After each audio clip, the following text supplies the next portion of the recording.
দা, উত্তরবঙ্গের মানুষ জানতে চান উত্তরবঙ্গের জন্য আপনি কি করলেন উত্তরবঙ্গ মন্ত্রী হিসেবে। উত্তরবঙ্গ মন্ত্রী হিসেবে কখনো দাবি করব না যে আমি উত্তরবঙ্গের সব সমস্যা মিটিয়ে দিয়েছি। আমার মন্ত্রিত্বের 3 বছর হয়েছে। আগস্টের 3 তারিখে আমি 2022-এ শপথ নিয়েছিলাম, অর্থাৎ 25শে আগস্টে আমার 3 তারিখে আমার 3 বছর হয়েছে। কথা আমি বলতে পারি যে উত্তরবঙ্গের 54টি বিধানসভা কেন্দ্রের পাহাড়ে খানিকটা কম, বাকি যে আর 51টি বিধানসভা কেন্দ্র আছে কেউ বলতে পারবে না যে তার বিধানসভা কেন্দ্রে কোনো কাজ হয়নি। এমনকি আমি কথাও বলতে পারি যে ব্লক ধরে ধরে কাজ করেছি, সেই কাজের যে বেনিফিটটা, সেই কাজের যে বলবো যে ভালোটা উপভোগ করছে সেই সব এলাকার সাধারণ মানুষ, গরিব মানুষ, খেটে খাওয়া মানুষ। কাজেই বিরাট কিছু করিনি, বিরাট কিছু করা সম্ভবও না নানা আর্থিক সমস্যার মধ্যে দিয়ে। তবে যে কাজটা করতে পেরেছি, দুয়ারে দুয়ারে পৌঁছতে পেরেছি। উত্তরবঙ্গ উন্নয়ন দপ্তর, সেই দপ্তরের মাধ্যমে যে কাজগুলো করা সম্ভব, ক্রিটিক্যাল গ্যাপগুলোকে খুঁজে খুঁজে বের করে, যেখানে জেলা পরিষদ পৌঁছতে পারছে না, যেখানে পিডব্লিউডির এখতিয়ারের বাইরে হয়ে যাচ্ছে, পঞ্চায়েত সমিতির মানে তাদের টাকায় কুলোচ্ছে না, পঞ্চায়েতের তো প্রশ্নই নেই, সেই সব জায়গায় উত্তরবঙ্গ উন্নয়ন দপ্তর পৌঁছে সেই সমস্যাগুলো, যেগুলো সাধারণ মানুষের সমস্যা, সেই সমস্যাগুলোকে দূর করবার চেষ্টা করছি। আপনি থাকলেই তো বেশি সমস্যা বিরোধীদের বক্তব্য। আচ্ছা, সেটা তো হতে পারে যে আমাকে দেখেও অনেকের সমস্যা হয়, আমার কথা শুনে অনেকের সমস্যা হয়, অনেকের জ্বালা হয়, তো সেগুলো তাদের সমস্যা, আমার সমস্যা না। বিরোধীদের স্পেসিফিক্যালি বক্তব্য উত্তরবঙ্গের জন্য সেই অর্থে কিছু করেননি। মাত্র কয়েকদিন আগেই আমরা সাক্ষাৎকার নিয়েছিলাম শঙ্কর ঘোষের বক্তব্য উত্তরবঙ্গের জন্য সেই অর্থে কিছু করা হয়নি। ডবল ইঞ্জিন সরকার হলে অনেক উন্নয়ন করা সম্ভব, এবং তারই সঙ্গে মেডিকেল কলেজের পরিকাঠামোগত অনেকগুলো অনুন্নয়নের দিক রয়েছে। চা বাগান থেকে শুরু করে অনেক কিছুই বেসরকারি হাতে তুলে দেওয়ার চেষ্টা হচ্ছে, পর পর অভিযোগ।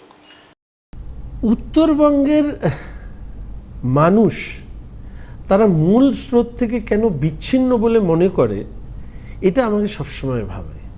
যখন এপাশের মানুষ ওপাশে যায়, সামগ্রিকভাবে উত্তরবঙ্গ বলে একটা অংশকে আলাদা করে দেওয়া হয়। উত্তরবঙ্গের irrespective of leaders, Congress, Trinamool, CPIM বা লেফট, আমার মনে হয় উত্তরের নেতাদের দায়ের এড়িয়ে যেতে পারে না উত্তরবঙ্গের আজকের অবস্থার জন্য। আসলে উত্তরের আবেগকে বোঝবার জন্য একটা হৃদয় দরকার, নাহলে শীতকালে চা পাতা তুলে ছবি তোলার মতন অন্তত মুখ্যমন্ত্রী যে কাজ করেন, এই কাজ অন্তত বিরোধী দল। আজ পর্যন্ত স্বাধীনতা পরবর্তী এই সময়কালে 75-77 বছর হয়ে গেল, উত্তরবঙ্গ মেডিকেল কলেজে একটা নিউরো সার্জন নেই, একটা শুধুমাত্র একটু পেস মেকার বসানো হয়। এই বাদ দিয়ে আমাদের ওখানে কার্ডিয়াক সেট আপ নেই, আমাদের ওখানে একটা ট্রমা সেন্টার নেই, একটা বেলেঘাটার মতন একটা আইডি হসপিটাল নেই, আমার ওখানে একটা ভালো স্টেডিয়াম নেই, আমার ওখানে একটা ভালো ছেলেমেয়েদের ইনডোর স্টেডিয়াম নেই, আমার ওখানকার ছেলেমেয়েদের জন্য একটা অ্যাথলেটিক্সের যে সিনথেটিক ট্র্যাক সেটুকু নেই, আমার ওখানে যে ইন্ডিজেনাস ক্যারেক্টার আছে তাদের পাশে দাঁড়ানোর মতন কোনো ইনফ্রাস্ট্রাকচার নেই। শুধুই ছুটি কাটানো, শুধুই ছবি তোলা, শুধুই একটু ওই যে কি বলে ঘুরে বেরিয়ে আমি একটু তোমাদের সাথে দেখা করে আসলাম, আর ও পাশ থেকে মানে ফারাক্কা পেরোলেই এপাশে এসে উত্তরবঙ্গ বলে যে একটা জায়গা আছে সেটাকে ভুলে যাওয়া, না, এটা ভুলতে দেব না।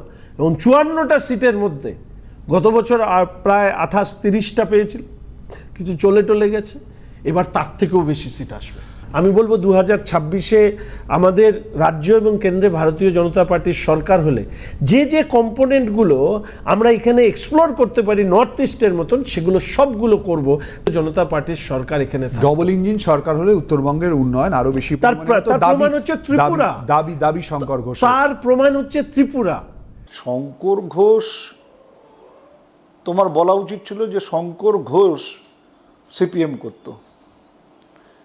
এই সরকার তৈরি হওয়ার আগে সিপিএমের নেতৃত্বাধীন বাম সরকার পশ্চিমবাংলায় 34 বছর ক্ষমতায় ছিল, উত্তরবঙ্গও তার মধ্যে ছিল। তাহলে কোন সময় বেশি কাজ হয়েছে, কোন সময় কম কাজ হয়েছে, আমি শঙ্কর ঘোষকে বলবো যে একবার আয়নার সামনে দাঁড়িয়ে যেন প্রশ্ন করে। আলিপুরদুয়ার একটা আলাদা জেলা হতে পারে, আলিপুরদুয়ার তার যে কুমারগ্রাম ব্লক, সেখানকার মানুষ যদি সদরে আসতো সেদিন আর বাড়ি ফিরে যেতে পারতো না।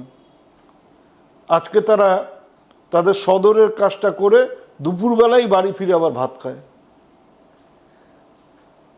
মেকলিগঞ্জ থেকে হলদিবাড়ি একই মহকুমার দুটো ব্লক, মেকলিগঞ্জ থেকে হলদিবাড়ি যেতে 85 কিলোমিটার ঘুরে যেতে হতো।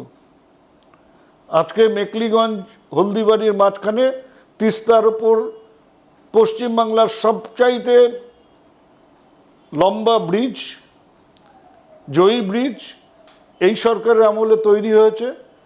তার ফলে হাজার হাজার মানুষ প্রতিদিন মেকলিগঞ্জ হলদিবাড়ি শুধু তাই করছেন না, আমরা যারা একটু দূরের থেকে আসি, দিনহাটা মহকুমা, কুচবিহার সদর মহকুমা, আমাদের আগে জলপাইগুড়ি হয়ে হলদিবাড়িতে ঢুকতে হতো, আমরা এখন চাংড়াবান্ধা মেকলিগঞ্জ হয়ে হলদিবাড়িতে ঢুকে যাই। অন্ততপক্ষে 1-1.5 ঘন্টা সময়, তারও বেশি এখন সাশ্রয় হয়ে গেছে। দিনহাটার থেকে, দিনহাটার আর একটা ব্লক সিতাই ব্লক, মাঝখানে নদী, সেই নদীতে সিতাই ব্লকে কোনো সন্তান সম্ভবা মা হাসপাতালে গেলে ডাক্তারবাবু যদি রেফার করে দিত যে দিনহাটায় ভর্তি করুন, এখানে হবে না, দিনহাটা হাসপাতালে ভর্তি করুন, এমন অনেক মা ছিলেন যারা নৌকোতে সন্তান প্রসব করেছেন। এখন আর কোনো মাকে, সিতাইয়ের কোনো মাকে নৌকোতে সন্তান প্রসব করতে হয় না। এগুলো শঙ্কর দেখেনি বা দেখবার চেষ্টা করে না। কুচবিহার একটা জায়গা, সেখানে একটা ইউনিভার্সিটি, কুচবিহার একটা জায়গা, সেখানে একটা মেডিকেল কলেজ, কুচবিহার একটা জায়গা, সেখানে একটা ইঞ্জিনিয়ারিং কলেজ, প্রত্যেকটা জেলায় একটা করে ইউনিভার্সিটি। এগুলো তো এই সময় হয়েছে।